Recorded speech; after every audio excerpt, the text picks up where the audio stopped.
सबसे मेन नियम है वो ये है कि हम इस पे जाओगे, लेकिन आप ये अगर किसी तरफ करते हो तो आप पे बैन लग जाएगा, आप जिंदगी में कभी शूटिंग नहीं कर सकते हो। अच्छा। हाँ, नियम है जो मतलब बहुत सख्त नियम है इसके। किसको देख के बनाया कि भाई मुझे शूटिंग रेंज में ही जाना है? क्या आपको इसमें अपना करियर दिखाई दे रहा है? 6 महीने तक ईट सी होल्डिंग करनी होती है। 40 शॉट्स में तो कितने परफेक्ट लगते हैं आपके? इसमें 60 और 40 वेट होता है। अच्छा। इस लेग पे 60 वेट डालना होता है, इस लेग पे 40 वेट। जर्मनी से आपके आचार्य जी एक लेके आए थे आपके लिए राइफल। जी। उस समय पे वेपन ऐसे लाना अलाउ नहीं था। आज जब लेके आ रहे थे तो वहाँ पे एयरपोर्ट में उनको पकड़ लिया था पुलिस ने। ये है गुरुकुल पौंधा, देहरादून। यहाँ के ब्रह्मचारी अपनी दैनिक दिनचर्या पूर्ण करने के बाद रात्रि लगभग 10:30 बजे शूटिंग अभ्यास की तैयारी कर रहे हैं। आप देख सकते हैं, कोई ब्रह्मचारी अपनी ड्रेस पहन रहा है, कोई राइफल तैयार कर रहा है तो कोई पिस्टल निकाल रहा है। मेरा नाम पृथ्वीराज आर्य है। कौन सी कक्षा के हो? मैं द्वादश कक्षा का 12वीं। तो कब से आप शूटिंग कर रहे हो? मैं 3 साल शूटिंग करते हुए हो गए। ये राइफल फैनवर्क बाउ कंपनी की है, ये मेड इन जर्मनी से है। ऑनलाइन आई थी, दीपक जी ने यहाँ जो ओलंपिक खेल रखे हैं उनको दान दी थी यहाँ पे।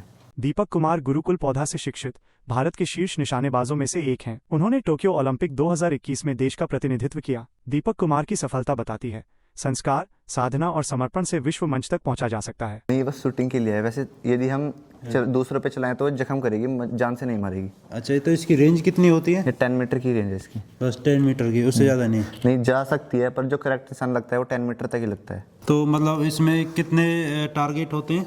इसमें 10 मीटर का टारगेट होता है और इसमें 10 पॉइंट होते हैं। 10 पॉइंट। राउंड्स कितने होते हैं उसमें? यदि हम नेशनल नहीं खेले हुए हैं तो हमें 40 राउंड चलाने पड़ते हैं। और नेशनल खेले हुए तो 60। अच्छा, 60। तो ये जो ड्रेस पहनी हुई है ये मतलब स्पेशल होती है कुछ? नहीं, ये ड्रेस इसके लिए है क्योंकि इससे बैलेंस बना रहे। अच्छा। क्योंकि इसमें 60 और 40 वेट होता है। अच्छा। इस लेग पे 60 वेट डालना होता है, इस लेग पे 40 वेट। तो इस ड्रेस में टोटल कितना वेट होगा? इस टैक्स में होगा 3 किलो। 3 किलो के आसपास।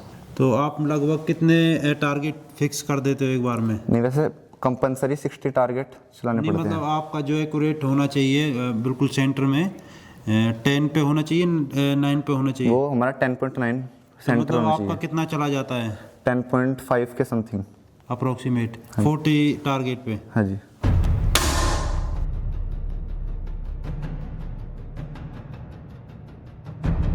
तो ब्रह्मचारी जी, आपका नाम क्या है? अभिहारी है। अच्छा, तो आप ये पिस्टल करते हैं? हाँ जी। तो इसके विषय में बताइए, मतलब ये कितनी शूटिंग इसकी रेंज होती है, कितने शॉट्स लगाने पड़ते हैं, कैसे लोड होती है, क्या है बताइए। ये फैनवर्क कंपनी की पिस्टल है। 10 मीटर एयर पिस्टल कहते हैं इसे। इसकी रेंज 10 मीटर होती है। अच्छा। हम इसमें शॉट ऐसे लगाते हैं, ऐसे हम इसमें शॉट लगाते हैं तो ऐसे लोड होती है।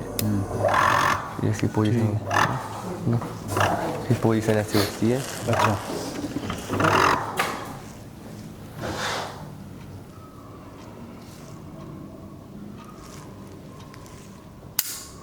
ये इसकी पोजीशन होती है। ये बैक साइड होती है और ये फ्रंट साइड होती है। अच्छा। हम बैक साइड से फ्रंट साइड मिलाते हैं, फिर हमारा डब्लू बन जाता है टारगेट ब्लैक सर्कल के नीचे जाके, फिर हम शॉट चलाते हैं। तो आप कितने दिनों से कर रहे हैं? 2 साल हो गए हैं। तो कुछ इम्प्रूवमेंट हुआ है, मतलब कुछ लगता है कि बेहतर शॉट लगा लेते हैं आप? हाँ जी। मतलब कितने 40 शॉट्स में थे कितने परफेक्ट लगते हैं आपके? 40 शॉट में मेरे 35 लग जाते हैं, 35 बढ़ते हैं परफेक्ट। तो क्या आपका मतलब नेशनल में, स्टेट में अभी तक कोई चयन हुआ है या भविष्य में? मैं प्री नेशनल खेल चुका हूँ। Pre national. ब्रह्मचारी जी, आपका नाम क्या है? जी, मेरा नाम सुधांशु है। अच्छा, तो कब से आप रेंज कर रहे हैं, शूटिंग रेंज? मैं 3 साल से कर रहा हूँ यहाँ पर प्रैक्टिस। 3 साल से? हाँ जी। तो इसके नियम क्या होते हैं? हर वेपन के अलग अलग नियम होते हैं। जैसे आप ये देख रहे हैं पिस्टल रखी है यहाँ पे। अब जैसे ये रखी है तो आप किसी भी मैच में, चाहे वो स्टेट हो चाहे नेशनल हो, कोई भी मैच हो या आगे वर्ल्ड कप कोई सा भी मैच हो, उसमें आप इसको ऐसे नहीं रख सकते हैं। अच्छा। उसमें रखने के लिए क्या होता है, मैं आपको दिखाता हूँ। ये होता है, इसको सेफ्टी फ्लैग बोलते हैं। अच्छा। और जैसे हम मैच पूरा करने के बाद या मैच के बीच में हम बैठना चाहते हैं अपना वेपन नीचे रख करके, तो ये यहाँ से, जहाँ से कोक होती है, यहाँ से इसको खोलते हैं, कोक को ओपन करके, और ये सेफ्टी फ्लैग को इसके अंदर डालना पड़ता है हमको। फिर इसके अंदर डाल करके हम, जब भी हम अब यहाँ से पिस्टल को या राइफल को, जो भी हमारा वेपन है, उसको रख करके वापसी हट सकते हैं। नहीं तो या तो आपको डिस्क्वालीफाई कर देते हैं आप मैच नहीं खेल पाओगे। जो इसमें सबसे मेन नियम है वो ये है कि हम इस वेपन को कभी भी, अगर ये लोड भी ना हो, ये ऐसे ही जैसे अभी आप लोड नहीं है ये वेपन, तो मैं इसको आपकी तरफ नहीं कर सकता हूँ। अच्छा। ये क्योंकि ये तो केवल मैंने आपको बताया कि इस चीज़ तो आप डिस्क्वालीफाई हो जाओगे, लेकिन आप ये अगर किसी तरफ करते हो तो आप पे बैन लग जाएगा, आप ज़िंदगी में कभी शूटिंग नहीं कर सकते हो। अच्छा। हाँ मतलब मेरी तरफ करने से इसको हाँ बैन लग जाता ये है। बैन लग जाता है। ये नियम है जो मतलब बहुत सख्त नियम है इसके। और कुछ नियम होते हैं, जैसे आप यहाँ पे देख रहे हैं नीचे, इसमें एक ब्लैक लाइन जा रही है। हमेशा इस ब्लैक पट्टी से, लाइन से जो पैर इधर इधर ही होना चाहिए आपका, उस अच्छा। पे नहीं होना चाहिए। अच्छा। ऐसे इसके कुछ नियम हैं, रूल्स हैं, उनको फॉलो कर करके ही आप आगे खेल सकते हैं। किसको देख के बनाया कि भाई मुझे शूटिंग रेंज में ही जाना है? क्या आपको इसमें अपना करियर दिखाई दे रहा है? हाँ जी, मेरे को इसमें अपना करियर दिखाई दे रहा है, और मैं अपना आदर्श यहीं के यशस्वी स्नातक दीपक जी को मानता हूँ, जो ओलंपिक खेल के आ चुके हैं 2021 में। जो तो जर्मनी से आपके आचार्य जी एक लेके आए थे आपके लिए राइफल, जी। तो उसका मतलब क्या है, उसके विषय में बताइए। उस समय पे वेपन ऐसे लाना अलाउ नहीं था, उस टाइम के कुछ रूल अलग होंगे। तो आचार्य जी जब जर्मनी से दीपक जी ने कहा कि मेरे को शूटिंग करनी है, मेरे को इस चीज़ में आगे जाना है, अपने देश का, अपने गुरुकुल का, आचार्यों का नाम ऊंचा करना है, तो आचार्य जी उस टाइम उनकी जिज्ञासा को देखते हुए जर्मनी से राइफल लाने का उन्होंने निश्चय किया। और वे राइफल लेके आ रहे थे, तो उस टाइम पे उनके उसके नियम कुछ अलग थे कि वो वेपन ऐसे हम सीधा नहीं ला सकते हैं किसी भी जगह से। तो आचार्य जी को पता नहीं था इस चीज़ का। तो आचार्य जब लेके आ रहे थे तो वहाँ पे एयरपोर्ट में उनको पकड़ लिया था पुलिस ने कि आप ऐसे वेपन नहीं ले जा सकते हैं। तो फिर अपनी एक सज्जन थे आर्य समाज के, वो यहीं पे, तो उन्होंने आचार्य की जानकारी में थे, तो बातचीत हुई उनसे। तो फिर उन्होंने उनकी मदद से आचार्य यहाँ पे भारत में वेपन लेके आ पाए, क्योंकि इंडिया में अभी तक ये वेपन कहीं भी मिलते नहीं है। तो क्या मैं समझूँ आचार्य जी का वेपन लाना सार्थक हुआ गुरुकुल में? हाँ जी। तो क्या मतलब आपसे क्या उम्मीद कर सकता है गुरुकुल और समाज और हम भी? हमसे गुरुकुल और समाज और आप भी ये उम्मीद कर सकते हैं कि हम आगे जा कर के कभी भी कहीं भी अपने देश, अपने गुरुकुल, अपने आचार्य, अपने समाज के लिए कुछ नया कर सकते हैं। आगे वर्ल्ड स्तर पर या ओलंपिक में हम मेडल ला के देंगे, तो हमारे देश का, अपने समाज का और अपने राज्य का, अपने घर परिवार वालों का, गुरुजनों का, सबका नाम उच्च स्तर पर जब हम लेंगे तो एक अलग ही अपने देश को गर्व महसूस होता है। कि जैसे हमारे इसमें आता है, एक सूक्ति आती है, पुरुषार्थ एवं पुरुषस्य परम निधानम, कि पुरुषार्थ ही सफलता की कुंजी है। अगर हम निरंतरता ही अपने एम की तरफ रखेंगे, अपने लक्ष्य की तरफ रखेंगे और पुरुषार्थ करते रहेंगे, तो एक ना एक दिन हमको सफलता जरूर मिलेगी। बहुत बेहतरीन। मतलब इस शूटिंग रेंज जो आप करते हैं, तो इसमें जो एक डिब्बी है ये अपनी ये पैलेट्स गोली आती है, प्लेट्स, पैलेट्स बोलते हैं इनको, पायलट्स हैं। हाँ जी। तो इसमें कितनी आती हैं और ये कितनी कॉस्ट होती है इसकी, और ये कितने दिन चल जाती है? इसमें 500 रहती हैं। अच्छा। इसकी भी कई कैटेगरी है। अच्छा। जैसे आप देख रहे हैं, ये मैं दिखा देता हूँ आपको। ये है, ये ग्रीन डाइवोलो है, बेसिक्स है ये। मतलब ये बेसिक्स जो हम ट्रेनिंग करते हैं या वैसे भी कर रहे हैं प्रैक्टिस, उसके लिए तो ये है। और मैचेस के लिए अगर आप सबसे बढ़िया शॉट लेना चाहते हैं तो ये 8 की डब्बी है।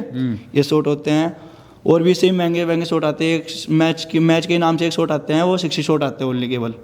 जैसे आप वर्ल्ड कप या और बड़े स्तर पर खेलने आते हैं तो उसमें केवल 60 शॉट आते हैं, वो 2000-2500 तक के भी आते हैं। अच्छा। हाँ, तो इनमें कैटेगरी होती है, ग्रीन डाइवोलो, ब्लैक तो डाइवोलो। ये इसमें कितनी आती है आपने बताया? 500? हाँ जी, 500। तो कितना चल जाती है, कितने दिन चल जाती है? 5-6 दिन चल जाती है जी। 5-6 दिन। तो कॉस्ट क्या होती है इसकी? ये जो डाइवोलो की है ये 1000 तक की आती, ये 500 की आती है, और वो 8 की 1000 तक की आती है। 1000 तक की। तो मतलब 2-3 दिन में आपका 1000 रुपये का खर्चा है ही इसमें शूटिंग में। हाँ जी। स्टेट भी खेले हैं, प्री स्टेट, और जी नेशनल तक भी गए हैं बच्चे। नेशनल तक? हाँ जी, मैं और ये भाई जो आपके सामने है, मैं दिखा देता हूँ, आप ये देख सकते हैं। हमारे दोनों का नेशनल अभी हम खेल के आए थे, जो हमको उधर से मिले हैं, आप ये देख सकते हैं। ये मेडल आपको मतलब नेशनल से मिले हैं? हाँ जी।